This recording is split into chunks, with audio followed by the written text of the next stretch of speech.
Amém. Livro de Juízes, no capítulo 6, verso 11, diz: Então veio o anjo do Senhor e assentou-se debaixo do carvalho que está em Ofra, que pertencia a Joás, a Abiezrita, e Gideão, seu filho, estava malhando o trigo no lagar para o pôr a salvo dos midianitas. Então o anjo do Senhor lhe apareceu e lhe disse: O Senhor é contigo, homem valente. Amém. Inicialmente, até aí, você mantém a escritura aberta. Esse texto de Juízes, capítulo 6, apareceu para Gideão quem? Anjo do Senhor. Com letra maiúscula, estamos falando de quem? Jesus Cristo, na sua forma pré-encarnada, forma angelical, que ele sempre se manifestou, desde o princípio estava com o Pai, e a Bíblia diz que o Verbo também era Deus. E ele se manifestou. Inicialmente, Gideão não reconhece, porque bate um papo com ele sem muitas reverências. E nós vemos aqui palavras interessantes. Gideão estava malhando trigo no lagar para o pôr a salvo dos midianitas. Israel preparava a sua colheita, os midianitas vinham e assaltava a lavoura, assaltava a plantação, arrastava tudo. E Israel ficando numa fome terrível, porque o trigo era levado, tudo que era coisa da agricultura que era feita, os midianitas levavam, porque os midianitas eram uma multidão incontável. Uma parte da escritura vai dizer que eles eram como gafanhotos que tomavam toda a terra. Era muita gente, esse povo chamado midianita, e vinham com suas armas de guerra. Israel nunca foi uma nação preparada para a guerra. Nunca foi aquela nação fortificada nesse tempo do Antigo Testamento, nunca foi.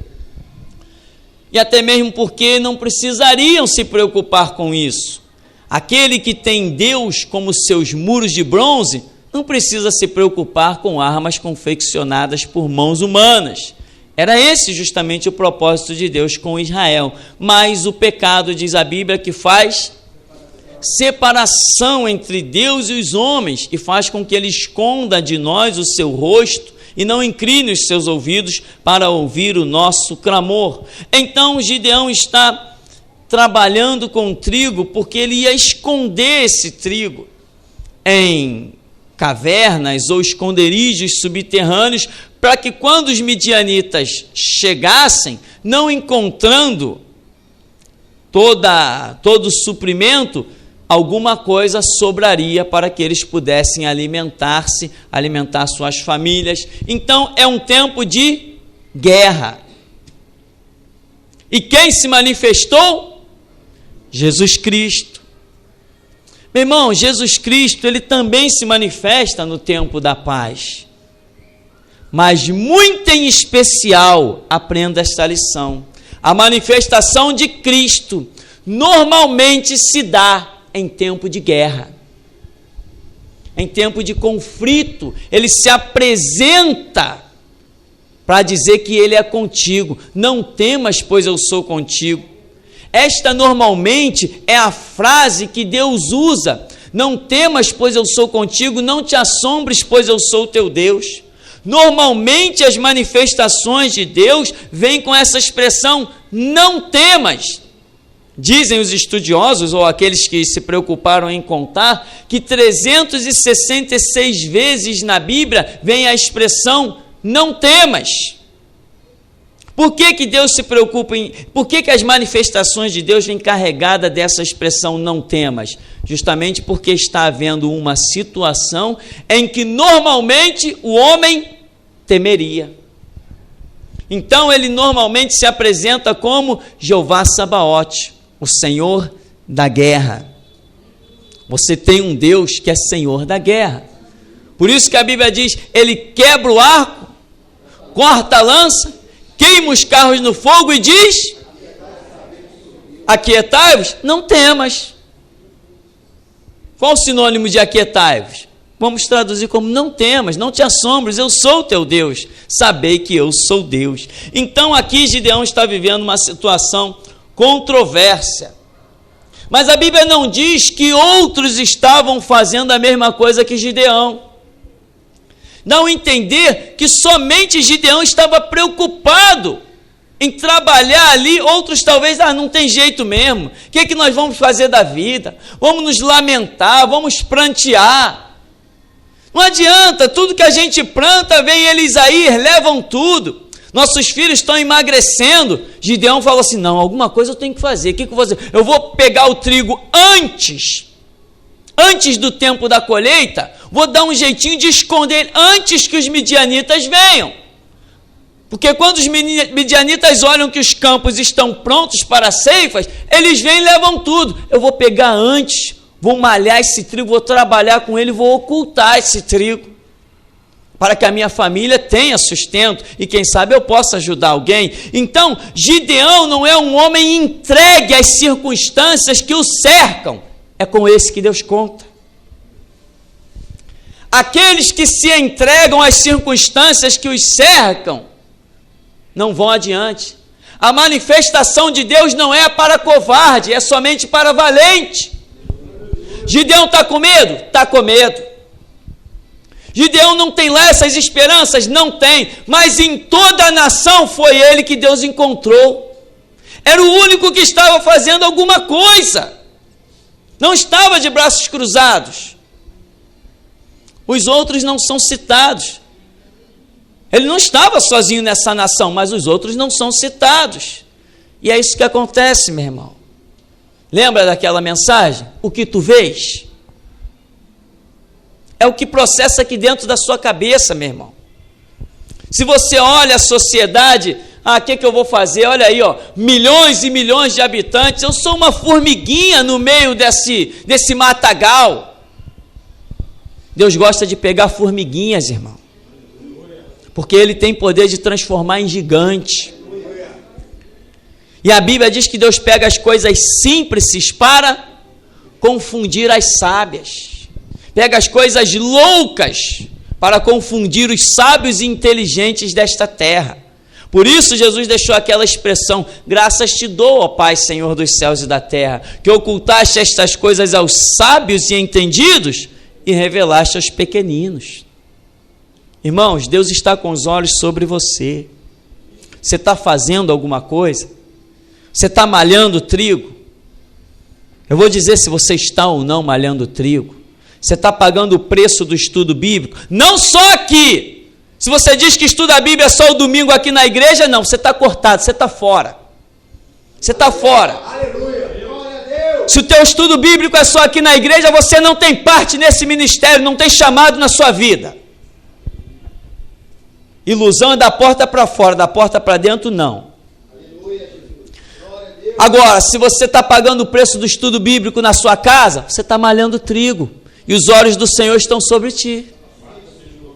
Você está pagando, dobrando os teus joelhos lá na tua casa, como diz a Escritura: entra no teu quarto, fecha a porta, clama a mim, responder-te-ei, clama a mim, anunciar-te-ei coisas grandes. Se você está pagando esse preço, tu está malhando trigo, e o anjo do Senhor vai se manifestar a você. Entende, irmão? É aí, e está todo mundo olhando para você, olha lá, fazendo obra inútil, malhando trigo verde, fora do tempo. Não tem problema. Um é o que semeia, outro é o que rega, mas só Deus dá o crescimento. Vai nessa tua força, varão valoroso. É o que Deus está te dizendo. Então, o anjo do Senhor lhe apareceu e lhe disse: o Senhor é contigo, homem valente. Ele falou: eu valente? Eu? Cadê a minha valentia? Eu estou aqui trabalhando para esconder dos midianitas. É isso aí mesmo, é só isso. Aí está a tua valentia. Entende, meu irmão? Não pense que aquilo que você faça em benefício do reino, e aqui Gideão está fazendo em benefício do povo de Deus, que é Israel. Nunca penses que o que você faz em benefício do reino, é inútil. Só põe mão nesse arado quem é muito valente. Mesmo que não se veja assim, Deus é quem vê. É Ele quem julga todas as coisas. Aos olhos de quem quer que seja, você é o inútil. Você é a ovelha negra da família. Você é o filho rebelde. Você é vergonha por quebrar a tradição da tua família. É todo mundo espírita, você é o crente. É todo mundo católico, você é o único crente. É assim que Deus põe os olhos sobre você. Quando você está incluído no que diz: amarás o Senhor teu Deus sobre todas as coisas. Aí o anjo do Senhor se manifesta, apareceu e disse: Senhor é contigo, homem valente. Mas Gideão não se via assim. Entende, meu irmão? Entende isso, meu irmão? Você entende que você pode não se ver como um homem valente? Aleluia. Mas a diferença é se Deus está te vendo como um homem valente. Porque muitos batem no peito e pensam que são valentes. Mas será que Deus os está vendo como valentes?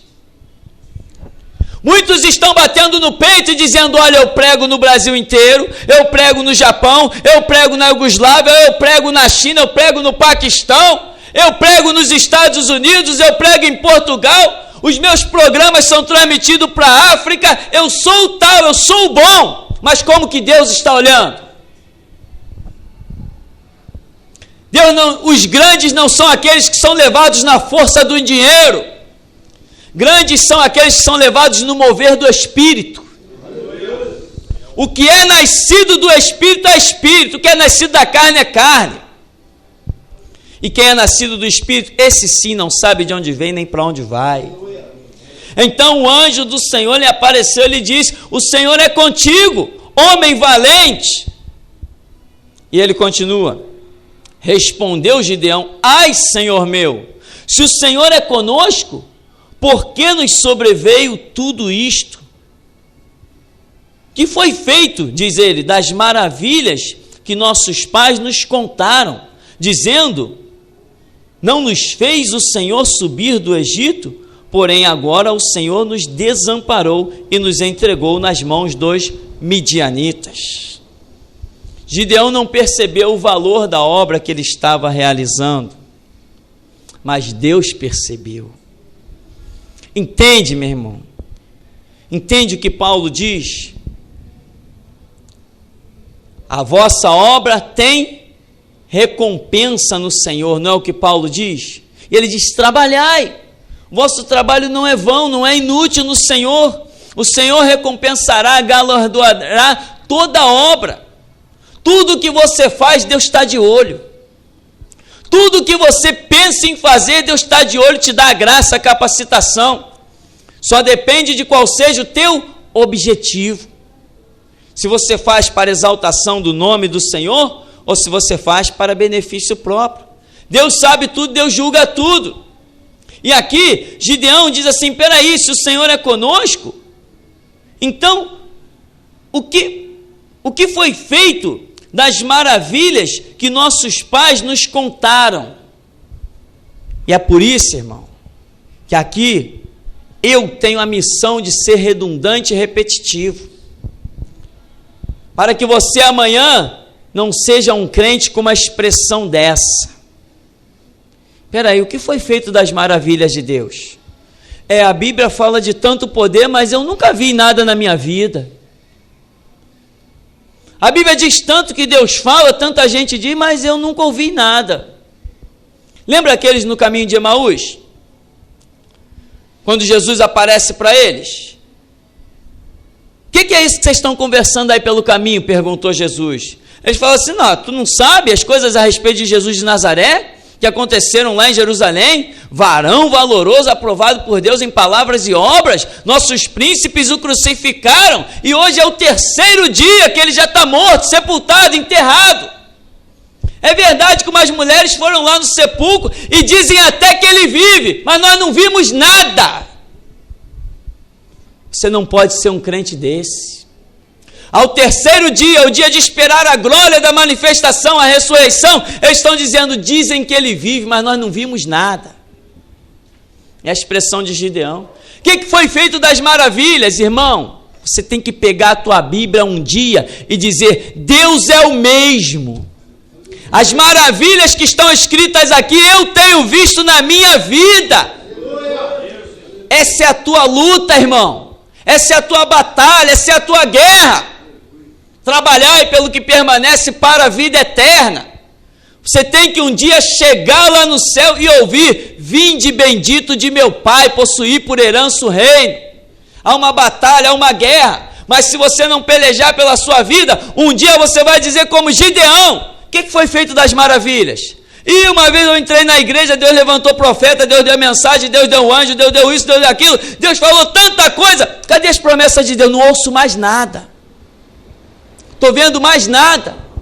Tem pastores, meu irmão, atrás do púlpito, que só não se suicidam porque tem medo de ir para o inferno.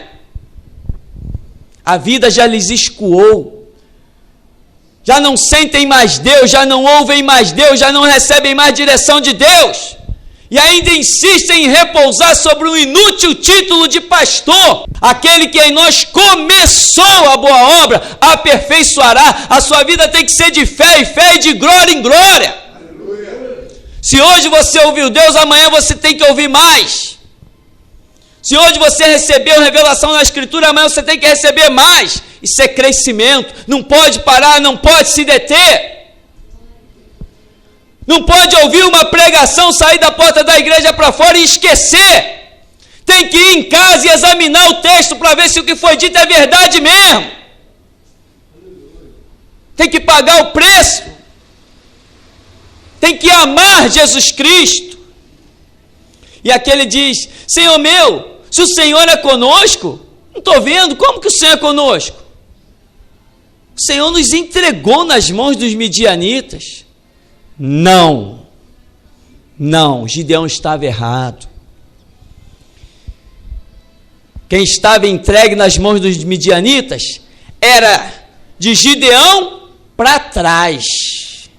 De Gideão para frente vinha a libertação, vinha a manifestação de Deus. Meu irmão, de você para trás foi só miséria, foi só desgraça.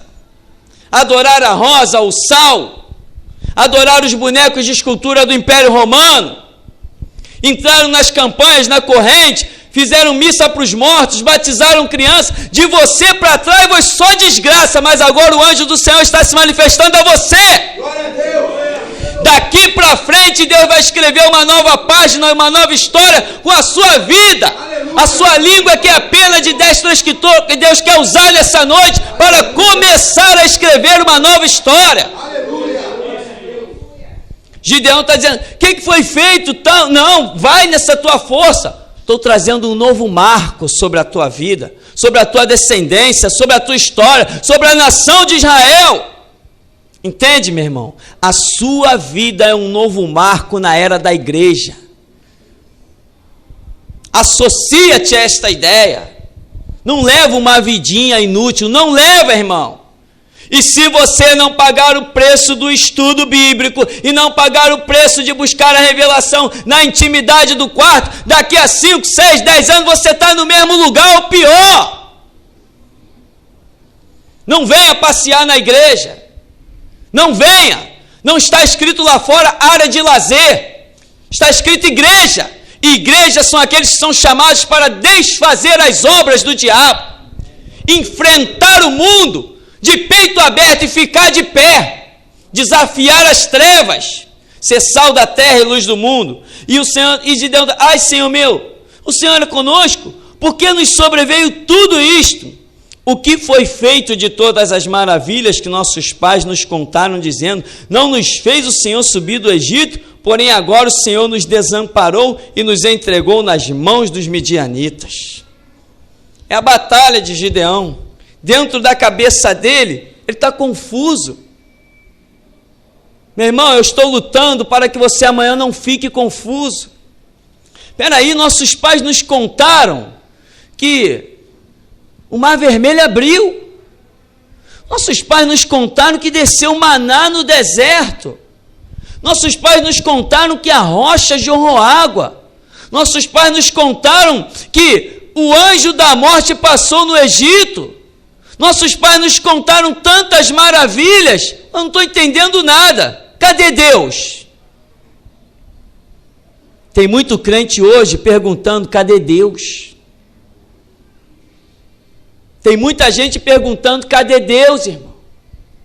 Tem muito pastor batista desesperado perguntando: cadê Deus?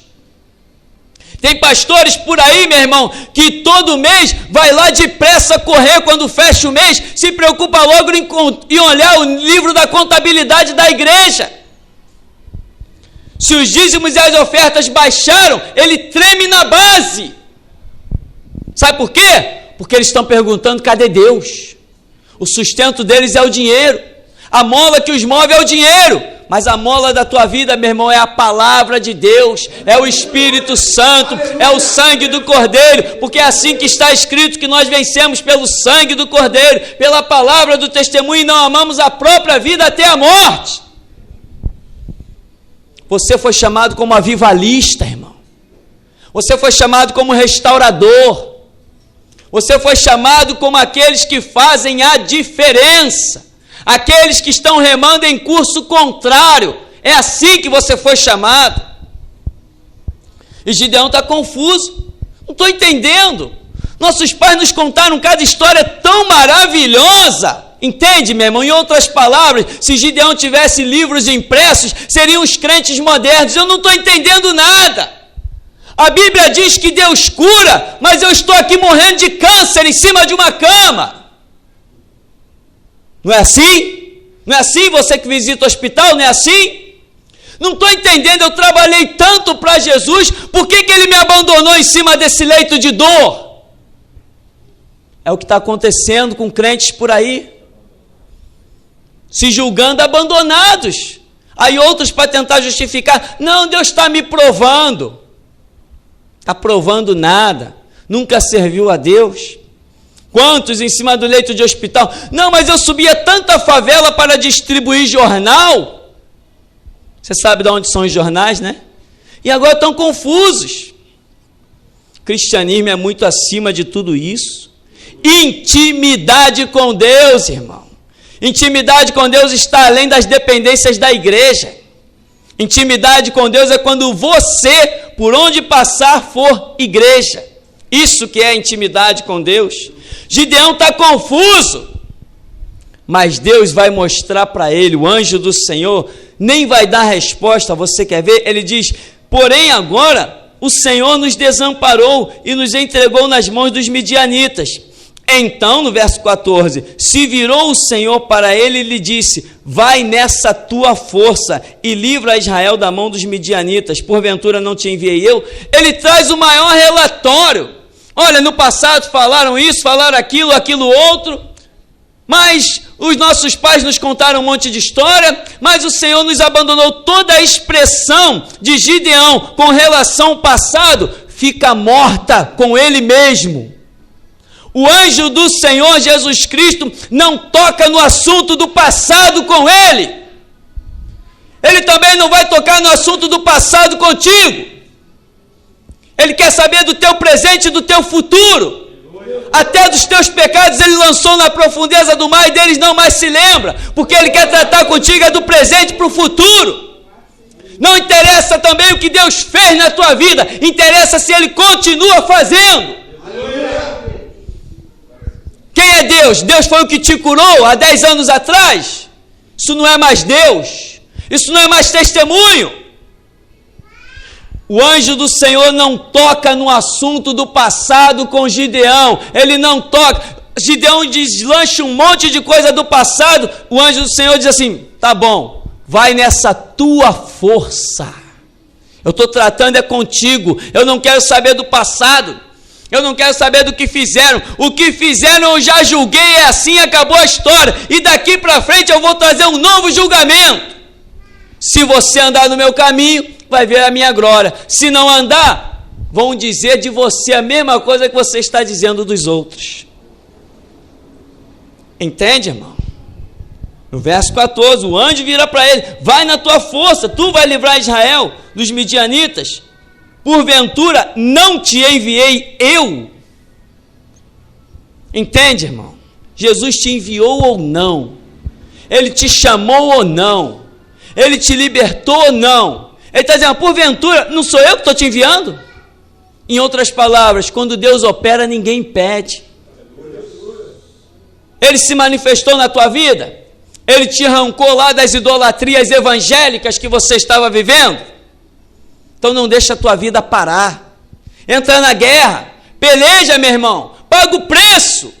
Está chorando? É pouco. Chora lágrimas de sangue, mas não para. Não para. O reino de Deus é tomado por esforço. E os que se esforçam, diz a Escritura, se apoderam dele. Vence, peleja, transforma o diabo num gatinho, transforma a serpente numa minhoca, irmão. Pisa, passa por cima, não para, não te detenhas. É necessário vencer, porque Apocalipse diz assim: ao que vencer, falo-ei coluna no templo do meu Pai. Ao que vencer, lhe darei todas as coisas. Ao que vencer, assentar-se-á comigo no meu trono, como eu venci e me assento com meu Pai no seu trono. O reino de Deus é para os vencedores, não é para molenga. O reino de Deus não é para quem abaixa a cabeça, é para quem eleva os olhos para os montes e sabe que o socorro vem do Senhor que fez os céus e a terra. O reino de Deus é tomado por os valentes, por esforço. Você tem que ser valente, meu irmão. Tem que pelejar, senão o mundo vai te sufocar, porque as portas das trevas são maiores que a porta da luz. Tem que guerrear, tem que pelejar, tem que pagar o preço. E é isso que eu estou dizendo quando eu digo aqui que não estou satisfeito com a minha própria vida espiritual. É isso que eu digo. Tem muito para ser conquistado, tem muito para crescer. A fonte é Deus e Deus é inesgotável. E ele disse: ai, Senhor meu, com que livrarei Israel? Eis que a minha família é a mais pobre em Manassés, e eu, o menor na casa de meu pai. Quer dizer, só Deus mudando a visão, porque ele achava que tinha que conquistar com os bens da terra. A minha família é a mais pobre, eu sou o menor, quer dizer, eu sou o caçula, né? Então, quer dizer, o caçula não serve para nada. O menor é o caçula. Não serve para nada. Lembra de Davi? Nem o pai não considerava. Toda a manifestação de Deus vinha do primeiro para o segundo, para o terceiro. O último, nem sobra ele pegava. E Gideão está dizendo: a minha família é a menor.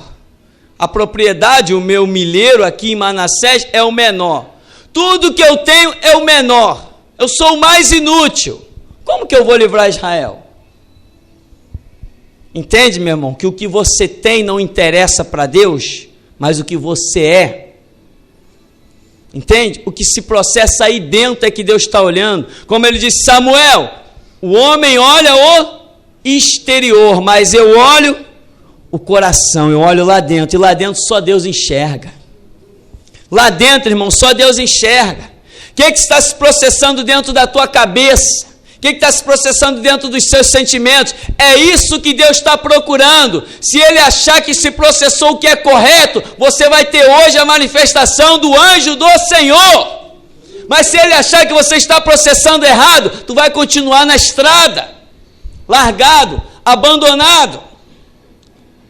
Com que livrarei Israel? Aí o Senhor diz para ele: tornou-lhe o Senhor: já que eu estou contigo, ferirás os midianitas como se fossem um só homem. Entende, irmão? Deus está ou não contigo? Aqui ele está dizendo: já que eu estou contigo, tu vai ferir essa multidão aí como se fosse um só homem. A diferença é se Deus está ou não contigo. E a pergunta é: Ele está ou não contigo? Deus está comigo, por quê? Por autossugestão? Deus não está com ninguém por autossugestão. Não, Deus está comigo, eu tenho 40 anos de evangelho, isso é lixo. 40 anos de evangelho é lixo. 10 minutos de intimidade no quarto vale mais que 40 anos de evangelho. Tem pessoas que têm 40 anos de evangelho e nunca leram sequer o Novo Testamento. É lixo. O reino de Deus, meu irmão, você não conquista nada por antiguidade. No reino de Deus, a antiguidade não é posto. A Bíblia nos chama a uma renovação diária e constante. É a isso que a Bíblia nos chama. E aqui, ele diz: já que eu estou contigo. E você, irmão, tem que saber de uma vez por todas se Deus está ou não contigo. Entende? Para que você realmente possa expor o peito, desafiar a morte, colocar a tua cabeça a prêmio. Se Deus realmente está contigo, não é viver de ilusão. Eu li a Bíblia hoje um pouquinho, eu até orei um Pai Nosso de manhã. Hoje eu fui na igreja essa semana, eu já fui na igreja. Parar de brincar de evangelho, parar de se iludir. Parar de se iludir por completo. Porque o Senhor diz: já que eu estou contigo. Você tem que ter a convicção, e esta convicção, você só indo para a intimidade, buscando. Quando Deus se revela, aí você sabe que realmente Ele está contigo. Ele respondeu: se agora achei mercê diante dos teus olhos, dá-me um sinal de que és tu, Senhor, que me falas. Rogo-te que daqui não te apartes, até que eu volte e traga a minha oferta e deponha perante ti. Respondeu ele: esperarei até que volte. Gideão foi, preparou um cabrito, bolos, asmos, etc, etc.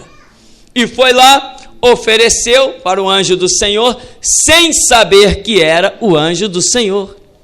Mas o anjo do Senhor puxou um cajado, foi nos sacrifícios de Gideão, tocou na pedra, incendiou a pedra, consumiu o holocausto, entrou no meio da chama e foi para o céu. E ele disse: ai de mim, vou perecer, eu vi o anjo do Senhor. E o anjo do Senhor lhe dá uma voz e diz assim: não temas, paz seja contigo, tu não morrerás. Entende? Deus não se manifestou a você para agora deixar você morrer, irmão. Ele se manifestou a você para que você tenha uma continuidade nas suas manifestações. Ele se manifestou a você um pouquinho, mas Ele quer se manifestar mais. O tempo que você deu a Deus para receber uma manifestação pequena, se você aumentar esse tempo, vai receber uma manifestação maior. Não se ilude não, meu irmão, com muitas coisas. Não se ilude com desfile dentro da igreja. Não se ilude, meu irmão. Eu fui na igreja, e daí? Isso não funciona. Nunca funcionou. Eu fiz seminário, e daí? Seminário não forma pastor, seminário não forma obreiro. Os obreiros são formados realmente no calor da batalha, na intimidade do quarto, na revelação da Escritura. É aí que se levantam obreiros. Aleluia. E somente aí. Então, meu irmão, aprenda mais esta lição.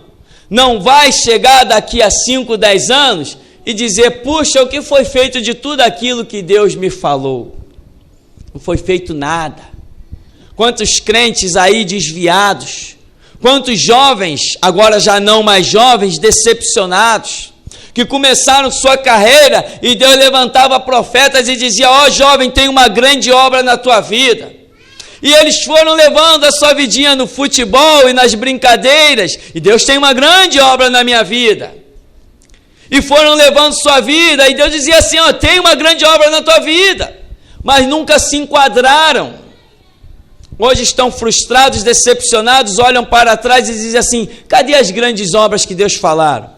Os profetas eram mentirosos. Não, os profetas não eram mentirosos. É que eles não foram malhar o trigo. É que eles não foram se empenhar. É que eles não foram pagar o preço, ficar debaixo do sol malhando o trigo.